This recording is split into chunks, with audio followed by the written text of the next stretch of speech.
کام سمجھے، بڑے تعظیم تھی امیر کی، اور ہمارے اس پر لکھ دیا کہ وہ امیر کی آمد پر جو کرتے ہیں وہ بھی ما احل به لغیر اللہ حرام ہے۔ کہتے ہیں وَلَا ذَكَرَ اسْمَ اللَّهِ، بے شک اس پر اللہ کا نام لیتا رہے، نیت گندی ظاہر ہوگی۔ مہمانی یہ ہے کہ جتنا اس نے کھانا پکاتے ہیں وہ سنت، مگر یہ آیا اس کے بڑے ہونے کا اعلان کرو، بے شک اس نے ایک بوٹی نہیں دی، فرمایا بڑائی تو اللہ کی بیان ہونی چاہیے۔ تو یہ چند باتیں ان آیات کے بارے میں نے عرض کر دی۔ اللہ کہتا ہے یہ سارے دن، جس لیے حضور نے فرمایا کہ ان 10 دنوں میں کوئی عمل جو کیا جائے سارا سار ہم کرتے رہیں برابر۔ لوگوں نے پوچھا جہاد، فرمایا ہاں وہ مجاہد جو جائے گھوڑا لے کر وہیں وہ مارا جائے، گھوڑا بھی مارا جائے، وہ شاید کچھ برابر ہو جائے، ورنہ ان 10 دنوں کے عمل اللہ کو بہت پیارے۔ کیوں پیارے؟ توحید رکھتی ہے دماغ میں، اللہ کا پتہ چلتا، اور اگر سرسری پڑھتے رہیں اللہ اکبر اکبر چاک بھی مارتے رہیں تو پھر کوئی بات نہیں۔ اللہ ہدایت دے، ہم اللہ کے دین کو صحیح سمجھیں، اپنے دلوں میں جمائیں، اس کے مطابق عمل کریں۔ وآخر دعوانا الحمدللہ رب العالمین وصلی اللہ تعالی علی خیر خلقہ محمد وآلہ وسلم۔ اب حکیم صاحب درس حدیث پاک دیں۔ عن ابی ذر رضی اللہ تعالی عنہ قال قالوا یا رسول اللہ ذهب اہل الدثور بالاجور یصلون کما نصلی ویصومون کما نصوم ویتصدقون بفضل اموالهم قال الیس قد جعل اللہ لکم ما تتصدقون به ان بكل تسبیحة صدقۃ وكل تکبیرة صدقۃ وكل تحمیدة صدقۃ وكل تحلیلة صدقۃ امر بالمعروف صدقۃ ونهی عن المنکر صدقۃ وفی بضع احدکم صدقۃ قالوا یا رسول اللہ ایاتی احدنا شہوة ویکون له فی اجر قال ارأیتم لو وضعها فی حرام اکان علیہ وزر قالوا نعم قال كذلك اذا وضعها فی الحلال کان له اجر۔ وللترمذی فی روایت تبسمک فی وجه اخیک صدقۃ وامرک بالمعروف ونہیک عن المنکر صدقۃ وارشادک الرجل فی ارض الضلال لک صدقۃ وبصرک للرجل الذی البصر لک صدقۃ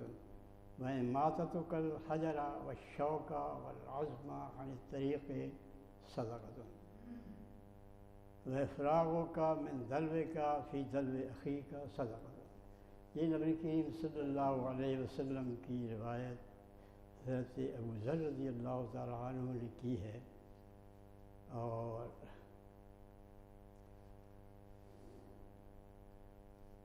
اسے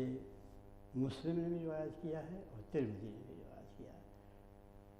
حضرت ابو ذر رضی اللہ تعالیٰ عنہ ارشاد فرماتے ہیں کہ نبی کریم صلی اللہ علیہ وسلم سے عرض کیا گیا کہ یا اللہ یہ مالدار لوگ ہیں یہ تو ہم سے بہت آگے نکل گئے، ہم نماز پڑھتے ہیں وہ بھی نماز پڑھتے ہیں، ایک تو اور جیسے ہم روزے رکھتے ہیں وہ بھی روزے رکھتے ہیں، لیکن اس میں تو ٹھیک ہے، لیکن وہ جو صدقہ دیتے ہیں، خیرات کرتے ہیں، اللہ کے راستے میں خرچ کرتے ہیں اپنے مالوں سے، اس میں وہ ہم سے آگے نکل گئے۔ یعنی ہماری اس طرح وہ نمازیں بھی پڑھ لیتے ہیں اور روزے بھی رکھ لیتے ہیں، یہ ثواب بھی تو انہیں ہمارے برابر مل جاتا ہے، لیکن جو اپنے مالوں سے صدقہ دیتے ہیں وہ اس میں ہم سے آگے نکل جاتے ہیں، ہمارے پاس تو دولت ہے نہیں، تو ہم ان کے برابر یا ان کی نیکیاں جو ہیں وہ کس طرح سے ہم ان کی صف میں کھڑے ہو سکتے ہیں، اللہ تعالیٰ کو قرب ہمیں کس طرح حاصل ہو سکتا ہے، جبکہ ہمارے پاس تو وہ مال ہے نہیں جو وہ صدقہ کرتے ہیں اللہ کے راستے میں۔ تو یہ اللہ تعالیٰ نے انسانوں کے لیے اتنا بڑا نیکی کا میدان بنایا ہے کہ یہ کہیں تنگ نہیں ہوتا۔ آپ پوچھتے ہیں کہ کیا کرنا چاہیے، لیکن کرنے کے لیے اتنے کچھ ہے کہ ہر زندگی کا لمحہ جو ہے اور ہر زندگی کا موڑ جو ہے وہاں اس کے لیے نیکی کرنے کا ایک مقام ہے۔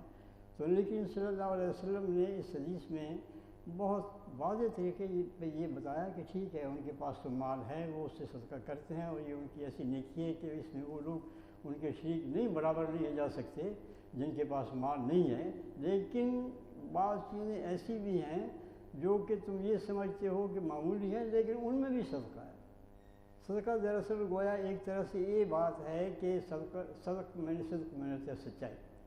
کہ وہ کام کر کے اس بات کو سچا ثابت کرتے ہیں کہ ہم اللہ تعالیٰ کو مانتے ہیں، اس کے احکام کو سب پر ترجیح دیتے ہیں، اور اپنی جو خواہش نفس ہے اس کو پیچھے رکھتے ہیں، اور اللہ تعالیٰ کا جو فرمان ہے اس کو آگے رکھتے ہیں۔ ہماری اپنی ساری خواہشات اور ساری تمنائیں اور آرزوئیں جو ہیں وہ اللہ تعالیٰ کے احکام کے ماتحت ہیں۔ ہم اس کے حکم کو ترجیح دیتے ہیں اپنی خواہشات پر، اپنی آرزوؤں پر، اپنے جو حکمران ہیں ان کے حکموں پر۔ تو یہ دراصل ایک صدق جو ہے یہ علامت ہے سچائی کی، اللہ تعالیٰ کے بندہ ہونے کی، کہ ہم اس میں جو اقرار کرتے ہیں اس میں ہم سچے ہیں۔ تو اس کے لیے اللہ تعالیٰ نے اتنے راستے کھول دیے ہیں، اور نبی کریم صلی اللہ علیہ وسلم نے وہ راستے ہمیں بتا دیے ہیں۔ وہ کیا ہیں؟ فرمایا کہ کیا اللہ تعالیٰ نے بہت سے راستے ایسے نہیں بتا دیے تمہارے لیے جس میں کہ تو تمہیں وہ صدقہ ہوتا ہے؟ فرمایا جو تم اللہ تعالیٰ کی تسبیح پڑھتے ہو، کہتے ہو سبحان اللہ، اللہ تعالیٰ پاک ہے، یہ بھی صدقہ ہے، یہ بھی تمہاری صدق کی دلیل ہے، یہ بھی تمہاری سچائی کی دلیل ہے کہ اللہ تعالیٰ کے برابر تم کسی کو نہیں سمجھتے اور کسی کو اس کے ساتھ شریک نہیں کرتے، اور کوئی اس میں خامی، کوئی عیب، کوئی چیز نہیں ہے۔ وہ کل تکبیرۃ صدقۃ، اور ہر تکبیر جو ہے وہ بھی صدقہ ہے۔ اللہ تعالیٰ کو بڑا کہنا، اس پر تو مولانا کا پورا درس ہی آج اسی پہ تھا کہ اللہ تعالیٰ کو سب سے بڑا ماننا، اور سب اختیارات کا مالک اسی کو ماننا، اور تمام صفات سے اس کو متصف ماننا، اور اس کے ساتھ کسی کو شریک نہ کرنا، یہ بھی صدقہ ہے۔ اللہ اکبر کہنا ہے، یہ بھی اس بات کی دلیل ہے کہ اللہ تعالیٰ کے ہم بندے ہیں اور اس کی بندگی میں ہم کسی کو شریک نہیں کرتے ہیں۔ اور پھر بولے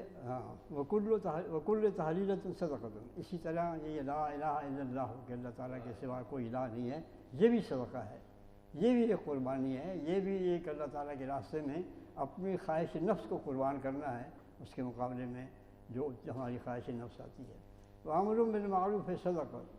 اور اللہ تعالیٰ کی احکام کے ماتحت جس چیز کو اس نے حکم دیا ہے اور جو دے دیا ہے ان کا حکم دینا جو ہے یہ بھی صدقہ ہے۔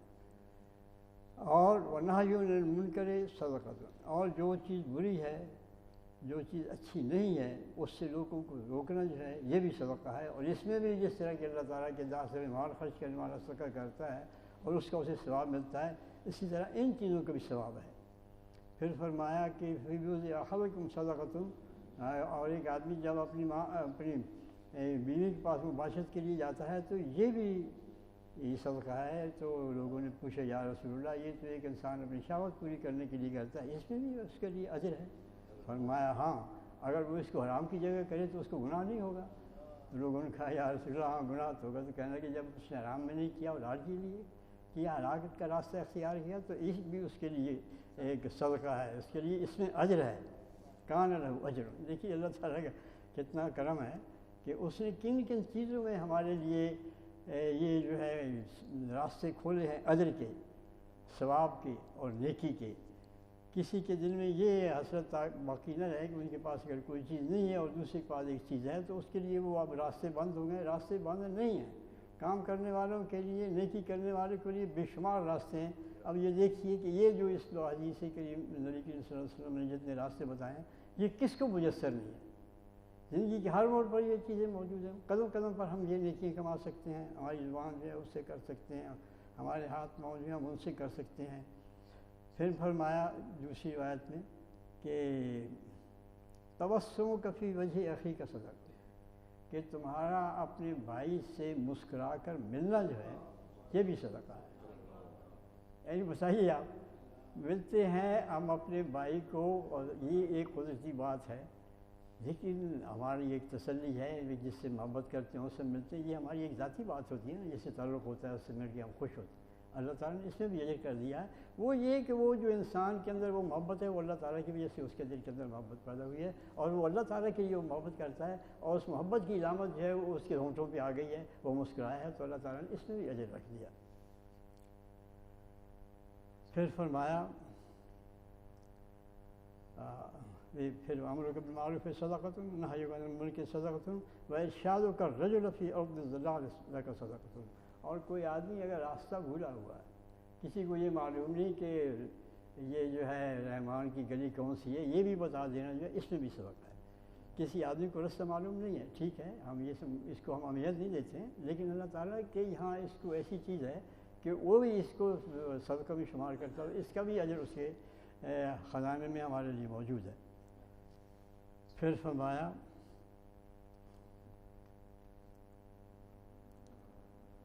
بصر للرجل الذی البصر صدقۃ، اور ایک آدمی جس کی نظر کمزور ہے اس کی دستگیری کرنا، اس کو ہاتھ پکڑ کے کہیں پہنچانا اور اس کو لے جانا جو ہے اس میں بھی صدقہ ہے۔ یہ ایک انسان کے دوسرے انسان کی مدد، وہ انسان اللہ کا بندہ ہے اور اس کی خدمت کرنا جو ہے گویا یہ ہے کہ اس اللہ کے بندے کی ہم نے خدمت کی ہے، تو اللہ تعالیٰ کے نزدیک اپنے ایک بندے کی خدمت جو ہے وہ بھی ایک اجر کا باعث بن جاتی ہے ہمارے لیے۔ پھر فرمایا وَإِمَاطُكَ الْحَجَرَ وَالشَّوْكَ وَالْعَظْمَ عَنِ الطَّرِيقِ صَدَقَةٌ، اور تمہارا راستے سے ایک پتھر کو کسی کو ہٹا دینا، کوئی کانٹا پڑا ہوا ہے اس کو دور کر دینا، کوئی ہڈی پڑی ہوئی ہے تاکہ کسی وہ اس کو دور کر دینا تاکہ کسی کو ان کانٹوں سے یا اس پتھر سے یا اس جو ہڈی پڑی ہوئی ہے اس کی نوک سے کسی کے چبھ جانے سے کوئی تکلیف نہ ہو، یہ بھی صدقہ ہے۔ یعنی اب یہ دیکھیے کہ یہ کیا چیزیں ہیں، صرف یہ ہے کہ اس میں وہ عظمت ہے جو اللہ تعالیٰ کو اپنے بندوں سے ہے، اس سے محبت ہے کہ اس کے بندوں کے لیے ہم راستے سے وہ تکلیفیں اٹھاتے ہیں جس سے ان کو تکلیف پہنچتی ہے، ان کو کانٹوں سے تکلیف پہنچتی ہے، ان کو پتھر اگر سڑک صاف نہ پڑی ہو اس سے تکلیف پہنچتی ہے، اسی طرح اگر کوئی کھڈا ہے کہیں اس کو بھر دینا تاکہ اس میں کسی کا پاؤں جو ہے وہ پڑ جائے اور اس کو ٹھوکر نہ لگے، یہ بھی صدقہ ہے۔ تو یہ چیز جو ہے ان سے بھی صدقہ ہے۔ وَإِفْرَاغُكَ مِنْ دَلْوِكَ فِي دَلْوِ أَخِيكَ صَدَقَةٌ، اور یہ بھی صدقہ ہے، اس پر کا بھی اجر ہے کہ اگر تم اپنے ڈول میں سے اپنے بھائی کے ڈول میں پانی ڈال دو تو یہ بھی صدقہ ہے۔ اس کا ڈول خالی ہے، تمہارا ڈول بھرا ہوا ہے، اس کو پانی کی ضرورت ہے اور وہ شاید کھینچ بھی نہیں سکتا پانی وہاں سے، تو تم نے اس میں ڈال دیا تو یہ بھی صدقہ ہے۔ تو یہ دیکھیے کہ کتنا وسیع میدان ہے اللہ تعالیٰ کے فضل و کرم سے جو اس نے ہمارے لیے نیکیوں کا بتایا ہے کہ تمہارے لیے تو ہر لمحہ، ہر زندگی کے ہر موڑ پر، زندگی کی ہر ایکٹیویٹی میں، ہر انسان کے ساتھ دوسرے انسان کے تعلق میں ایک پہلو ایسا ہے کہ جس میں یہ تمہارے لیے اجر کا باعث ہے، اس لیے تمہارا اللہ تعالیٰ کی منظوری اس کی کرم سے کہ وہ تمہارے ان چھوٹے چھوٹے کاموں پہ بھی جس کو بظاہر تم حقیق سمجھتے ہو اور یہ خیال کرتے ہو کہ یہ جیسے کہ آپ نے ایک مثال دے کے بھی آئی اس میں، ان میں بھی صدقہ ہے، کیونکہ ہم یہ سب اللہ تعالیٰ کی خوشنودی کے لیے اور اس کی عظمت کو بیان کرنے کے لیے اور اس کے بندوں کو تکلیفوں سے بچانے کے لیے جب یہ سب کچھ کرتے ہیں تو اس میں اللہ تعالیٰ کے لیے ہم کام کرتے ہیں، تو اس میں بھی اللہ تعالیٰ ہمیں اجر سے معلوم نہیں رکھتا، اور وہ اجر جو لوگوں کو اپنی دولت والوں کو دولت سے حاصل ہوتا ہے وہ حاصل کرنے کے لیے ہمارے پاس یہ بے شمار مواقع ہر شخص کے پاس موجود ہیں، چاہے وہ مالدار ہے یا غیر مالدار ہے۔ تو اس لیے آج یہ چونکہ قربانی کا موقع ہے تو اس میں یہ ہے کہ قدرتی بات ہے کہ بعض جن کے پاس پیسے زیادہ ہوتے ہیں وہ بڑی بڑی قربانیاں کرتے ہیں، اور جن کے پاس تھوڑے ہوتے ہیں وہ اپنی حیثیت کے مطابق کرتے ہیں، اور بعض کے پاس پیسے بالکل نہیں ہوتے ہیں وہ قربانی کر ہی نہیں سکتے۔ تو اس میں بھی یہی ہے کہ اللہ تعالیٰ تو نیت کے حساب سے جو ہے اس نے اجر دینا جو نہیں کر سکتا ہے اور اس کے دل میں ارادہ ہے دینے کا تو اس کو بھی چیز مل جاتی ہے اللہ تعالیٰ کے حضور سے، کیونکہ نبی کریم صلی اللہ علیہ وسلم کے زمانے میں جب آپ نے ایک دفعہ اپیل کی لوگوں سے، جب غالباً تبوک کا موقع تھا کہ اپنے اپنے سب کچھ لائیں، تو ایک شخص رات بھر محنت کرتا رہا، اس کو کھجوریں ملی اور وہ کھجوریں لے آئے تو حضور نے اس کو سب کے اوپر ڈال دیا، اور اس سے یہ تھا کہ یہ سب کے اوپر گویا بکھیر دی اس کو کہ یہ کوئی معمولی چیز نہیں ہے، اس نے سب کو ڈھانک دیا، اس کو سب سے اوپر آ گئی ہے۔ تو آج بھی جو لوگ اللہ تعالیٰ کے فضل و کرم سے کرتے ہیں اللہ تعالیٰ ان کی قربانیوں کو قبول کرے، لیکن اس میں بھی سب سے بڑی بات یہ ہے کہ یہ نیت ہو کہ یہ اللہ تعالیٰ کے لیے قربانی ہے۔ اگر وہ دولت کی اظہار کے لیے قربانی ہے،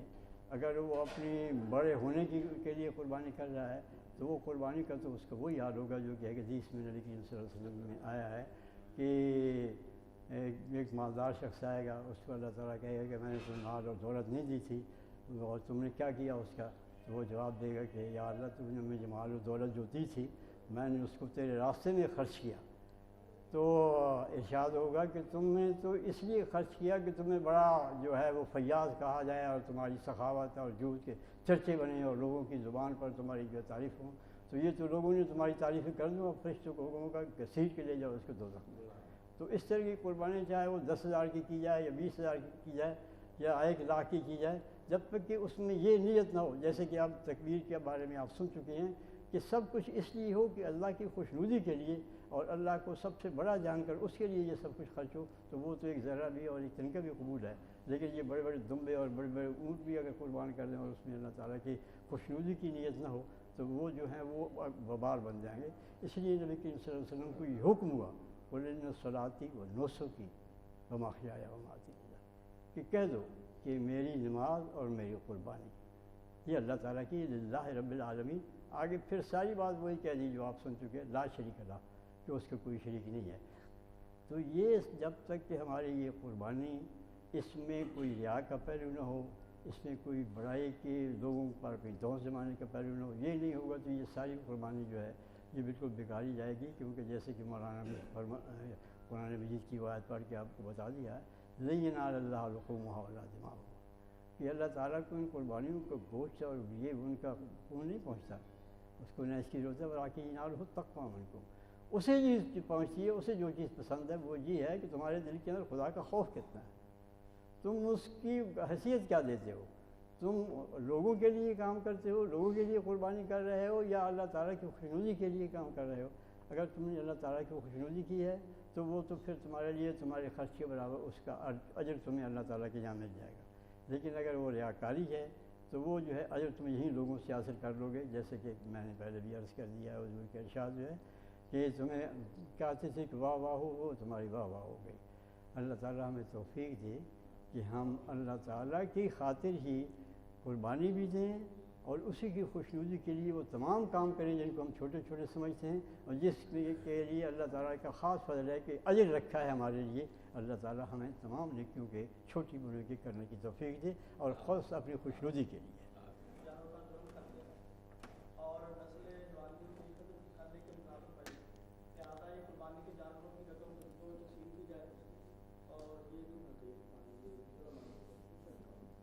یہی باتیں نا میرے بھائی، شیطان جو ہے نا ایک نیک کام سے ہٹانے کے لیے کئی بہانے ڈھونڈ لیتا ہے کہ قربانی بھی ختم ہو جائے، پیسے بھی نہ پھر لوگ دیں، پیسے بھی پھر لوگ گھر ہی رکھ لیں گے، دینے کس نے ہے، اتنے ہوتے دیتے نا پہلے۔ تو یہ ساری چیزیں غلط، نہ نسل ہی ختم ہوتی ہے جانوروں کو، ویسے لاکھوں روزانہ ذبح ہوتے کھاتے ہیں، وہاں نہیں مستشرقین کو خیال آتا، جب عبادت کے لیے وہ کرتے ہیں کوئی ضائع نہیں جاتے، وہ سارے کھائے جاتے ہیں، ان کی ہر چیز جو ہے استعمال میں آتی ہے، اور لوگوں کے دلوں میں اللہ پر ایمان، یقین اور سارا یہ اعتقاد کے سب اللہ کا دیا ہوا ہم اس کے نام پر لوٹاتے ہیں، اس کو خواہ وہ لوگ بدنام کرتے ہیں۔ بات کوئی قربانی بہت بڑی بات ہے، بہت نیکی۔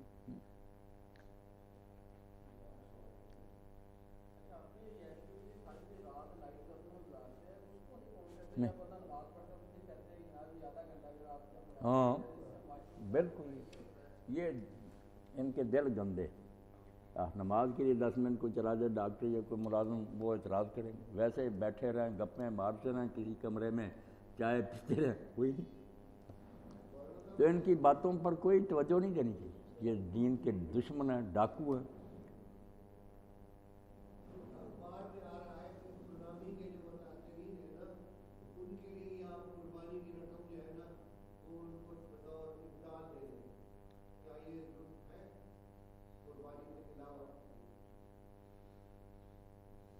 اگر تو چوتھائی سب قربانی بالکل ختم ہی ہو جائے، لوگ ساری رقم بس اسی طرح دے دیں اور قربانی کوئی بھی نہ کرے، تو یہ تو ایک قیامت ہی ہوگی نا کہ دین کا ایک شعار اور نشان ہی جو تھا وہ مٹ گیا۔ قربانی بھی ہونی چاہیے،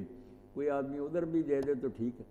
نہ قربانی کرے کوئی دے دے تو اچھی بات ہے۔ باقی قربانی کے بارے میں بھی یاد ہونا چاہیے نا کہ امام ابو حنیفہ رحمۃ اللہ علیہ بہت لوگوں نے کہا ہے یہ، اور ہے بھی یہی بات صحیح، المونی ابن قدامہ نے اس پر بحث کی ہے کہ قربانی وغیرہ کا گوشت ہم کفار کو بھی دے سکتے ہیں، اس پر اللہ نے پابندی نہیں لگائی، اس لیے اگر گوشت بھیجا جائے وہاں یہ ساری چیزیں بھیج سکتے ہیں، یہ کوئی نہیں دین میں کون کو نہیں دے سکتے، صرف زکوٰۃ اور کچھ چیزیں جو نہ منع ہے ان کو نہیں ہم دیتے، یہ دے سکتے ہیں۔ اس لیے آپ کے پڑوس میں بھی اگر کوئی عیسائی وغیرہ اس کو بھی دے دے، کوئی نہیں، ایسا اچھا سلوک نیک کرنا چاہیے کہ وہ متاثر ہو، اور ایک مصیبت زدہ کے لیے بھی جو کیا جائے گا وہ اللہ کے ہاں قبول